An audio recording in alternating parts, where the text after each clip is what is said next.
হয়েছে একটু ক্লোজ আনো। এই দেখতে পারতেছেন খিরাটা দুর্দান্ত হয়েছে, আপনার 10-এর মধ্যে 10 ইজিলি রেডিং করতে পারবেন। এত অরিজিনাল খাঁটি দুধ হেলগে এত গ্রান। আসসালামু আলাইকুম মামি, কেমন আছেন? ওয়ালাইকুম আসসালাম, ভালো আছি, তোমরা ভালো? এই তো মামি আছে আলহামদুলিল্লাহ। এই যে মুন্সিগঞ্জের ঐতিহ্যবাহী মালকা পিঠা, এটা কত দূর বানানো হয়েছে মামি? 5-6টা হয়েছে। 5-6টার মতো বানাইছেন। হ্যাঁ, জাল দেওয়ার পর এখন কিন্তু পাটিসাপটা পিঠার জন্য আপনার ক্ষীরা বানানো হইতাছে। এখন যেন এই পাটিসাপটা পিঠার জন্য বানানো ক্ষীরার গ্রামটার অনেক তীব্র হয়ে গেছে। আমি এখানে কয় কেজি দুধ? 10 কেজি না? 10 কেজি দুধ 7 কেজি করছি। 7 কেজি করছেন তো এই ক্ষীরাটা হইতে কতক্ষণ পর্যন্ত সময় লাগতে পারে? 1 ঘন্টা তো লাগবেই ক্ষীরাটা দুধ। আর এই 10 কেজি দুধ আপনার কয়টা পর্যন্ত পাটিসাপটা পিঠা হইতে পারে? 100-র মতো হইবো। 100-র মতো করবেন ছোট ছোট কইরা। হ্যাঁ, আলহামদুলিল্লাহ সুপ্রিয় দর্শক বিন্দু, এখন ক্ষীর কিন্তু হয়ে গেছে। তো এই যে উঠাই ফেলতাছে, এইটা দিয়েই কিন্তু মূলত আপনার পাটিসাপটা পিঠাটা বানানো হইব।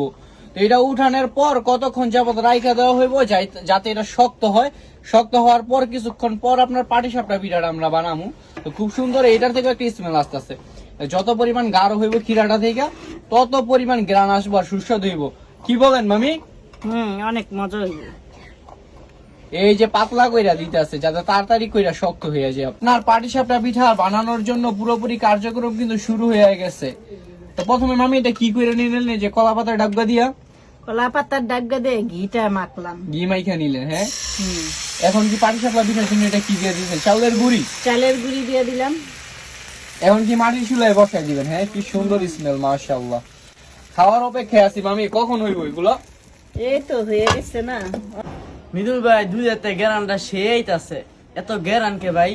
এখন কি করলেন? এই যে আপনি চালের গুঁড়াটা শুকাই নিলেন চাপটির মতো। হ্যাঁ, এখন কি ক্ষীরা দিয়ে দিবেন? ক্ষীরা দিয়ে দিব। ক্ষীরাটা কেমন করে দেন দেখি। ক্ষীরা কি বেশি বেশি করে দিতেছেন একেবারে? হ্যাঁ, খামু নিজেরা। কি আর কি উল্টাই দিবেন? হ্যাঁ, মোড়াই দিবেন আস্তে আস্তে। মাশাআল্লাহ, আমের অভিজ্ঞতা তো পিঠা বানানো অনেক ভালো। হ্যাঁ, মোড়াইতেছেন, ভাঙতেছে না। পুরো পিঠাটা আর কি একটু ভাঙো না, কি সুন্দর ভাবে। এখন এই যে চাউলের গুঁড়ের মধ্যে কি মিঠাইয়ের পানি মিক্স করে নিতেছেন? হ্যাঁ, এটা দেওয়ার কারণটা কি মামি? মিঠাই দিলে অনেক সুস্বাদু হয়, অনেক মজা হয় খাবার। দেখেন দেখি কিভাবে মিক্স করে নেন। চাউলের গুঁড়া আর মিঠাই একসাথে মিক্স করে নিতেছেন মালকা পিঠা বানানোর জন্য। এতটুক চাউলের গুঁড়া আর মিঠাই দেওয়া কয় পিসের মতো মালকা পিঠা হইতে পারে? 100 পিসের লাহানি হইব। কি সুন্দর ভাবে এখন দেখেন সাইডা নিতেছে। মাশাআল্লাহ, খুব সুন্দর একটা স্মেল পাওয়া যাচ্ছে। ওয়াও, কি সাউন্ড সুন্দর। এখন কি এটা চুলার মধ্যে বসিয়ে দিবেন? কতক্ষণ লাগতে পারে এই পিঠাটা হইতে? 5 মিনিট। 5 মিনিটের মধ্যে এত সুন্দর একটা পিঠা হয়ে যাবে। যদি সামনে থাকতেন অবশ্যই ফিল করতে পারতেন কি সুন্দর একটা স্মেল আসতেছে।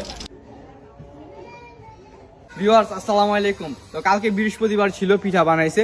তো রাত্র হয়ে গেছে দেখি আমি আর ভিডিওটা নিয়ে নেই। তো এখানে আপনার পাটিসাপটা পিঠা বানানো হয়েছে আর মালকা পিঠা এরকম হয়েছে। একটু ক্লোজ আনো।